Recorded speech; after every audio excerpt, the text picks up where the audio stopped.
Sa mga gusto dahil makahibaw mga adol nga kung saan pagbapping nga stainless, saan pagpasinaw sa iyang windingan ba kung saan pagpabalik og pasinaw.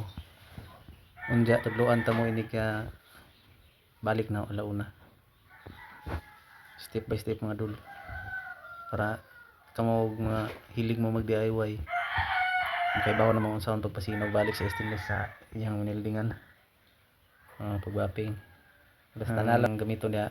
Para ra ni sa kung pa nakaibaw ha. This 320.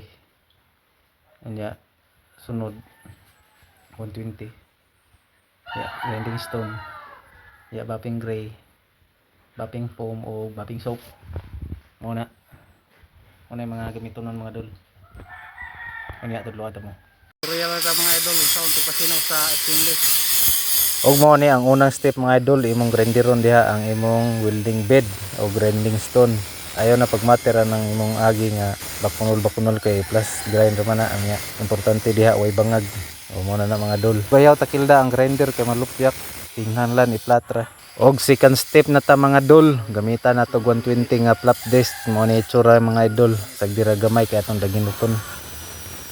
Ora gyapon mga idol, imor gyapon ng grinderon diha, i-flat nimo ang flap disc nga 120 ug muna na resulta mga idol. Ang sunod diha mga idol, ikatulong step, gamitan nato og 320 nga flap disc gyapon para pino na na iyang gas-gas diha mga idol. I-grind gyapon na nimo diha i-flat. Ug mao na iyang resulta mga idol. Ang sunod diha, gamitan na nato og bapping gray. Muna ni mga idol ang atong grind diha gapon, i-flat gyapon nato diha kay aron dili malupyak. Nya ang sunod diha mga idol, mo na to ang bapping foam ug kana ang bapping soap. Imo nang painiton diha ug mainit na ang base metal diha. Ipahid nimo ang bapping soap niya mga idol, human imo na pong grinderon sa iyang bapping foam.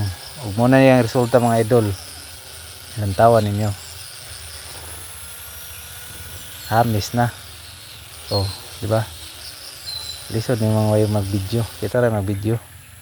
Ug mo ni sa likod mga idol ang tawa. Sinaw na. Oh, mura na gamit og kujik. Ug unta na moy gamay na antiguhan mga idol. Thank you for watching.